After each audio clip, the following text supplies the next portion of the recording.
తిరుమల శ్రీవారిని దర్శించుకోవడానికి నిత్యం వేలాది మంది భక్తులు వస్తుంటారు. స్వామివారిని దర్శించుకున్న తర్వాత మొక్కులు చెల్లించుకుని హుండీల ద్వారా కానుకల్ని సమర్పిస్తుంటారు. కొందరు భక్తులు మొక్కు రూపంలో స్వామివారికి చిల్లర నాణాలు శ్రీవారి హుండీలలో వేస్తుంటారు. అయితే ఇకపై నాణాల బదులు సరికొత్తగా ముడుపు పత్రాల విధానం తీసుకురావాలని టీటీడీ ఆలోచన చేస్తోంది.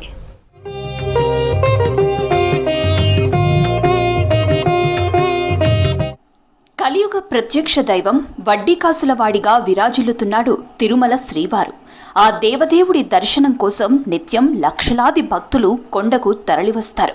స్వామివారి దర్శనం తర్వాత భక్తులు ఎవరికి తోచిన విధంగా వారు కానుకలు మొక్కుబడులు సమర్పించుకుంటారు. ఇలా శ్రీవారి మొక్కులు కానుకలు చెల్లించేందుకు టీటీడీ కొత్త విధానంపై కసరత్తు చేస్తోంది. ఇందుకోసం శ్రీవారి ముడుపు పత్రాలు ప్రవేశపెట్టాలని భావిస్తోంది. శ్రీవారిని ఏటా 2.5 కోట్ల మందికి పైగా భక్తులు దర్శించుకుంటున్నారు. స్వామి దర్శనం తర్వాత భక్తులు హుండీలో కానుకలు సమర్పిస్తారు. టీటీడీ బడ్జెట్లోనే ప్రధాన ఆదాయ వనరు కూడా హుండీ ఆదాయమే. 2025 హుండీ ఆదాయం 1,383 కోట్లొచ్చింది. ఇటీవల కాలంలో నగదు రహిత లావాదేవీలకే ఎక్కువ మంది ప్రాధాన్యత ఇస్తున్నారు. ప్రతి ఒక్కరూ యూపీఐ, క్రెడిట్, డెబిట్ కార్డులు చెల్లింపులకే ప్రాధాన్యం ఇస్తున్నారు. దీంతో శ్రీవారి ముడుపు పత్రం విధానాన్ని ప్రవేశపెట్టేందుకు కసరత్తు చేస్తోంది టీటీడీ. తిరుమలతో పాటు తిరుమలలోని ముఖ్యమైన ప్రాంతాల్లో ముడుపు పత్రం కౌంటర్లను ఏర్పాటు చేయాలని ప్లాన్ చేస్తున్నారు. తిరుమలలో శ్రీవారికి మొక్కులు చెల్లించే భక్తులు నాణాలకు బదులుగా ఫోన్పే, గూగుల్ పే, పేటీఎం, నెఫ్ట్తో డబ్బులు చెల్లిస్తే చాలు. వాటికి సరిపడా ముడుపు పత్రాలు ఇస్తారు.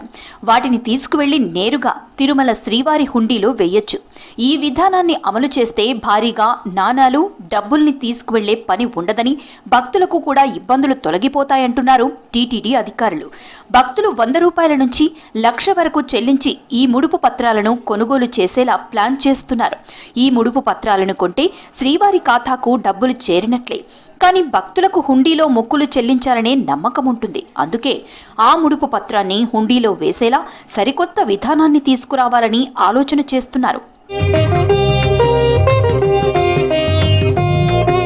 ముడుపు పత్రాలు మాత్రమే కాదు, టీటీడీ మరో ఆలోచన కూడా చేస్తోంది.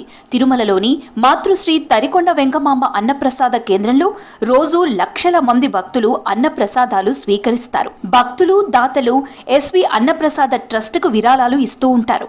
టీటీడీ భక్తులు, దాతలు ఒక్కరోజు మొత్తానికి అన్నప్రసాద వితరణకు అయ్యే ఖర్చును 44 లక్షలుగా నిర్ణయించింది దేవస్థానం. ఉదయం అల్పాహారానికి 10 లక్షలు, మధ్యాహ్న భోజనానికి 17 లక్షలు, రాత్రి భోజనానికి 17 లక్షలు కలిపి మొత్తం 44 లక్షలవుతుంది. కొంతమంది ఈ మూడింటిలో ఒకదానికి విరాళం ఇస్తూ ఉంటారు. కొందరు భక్తులు ఇంత భారీ మొత్తంలో విరాళాలు ఇవ్వలేరు. అలాంటి వారి కోసం టీటీడీ కీలక నిర్ణయం తీసుకుంది.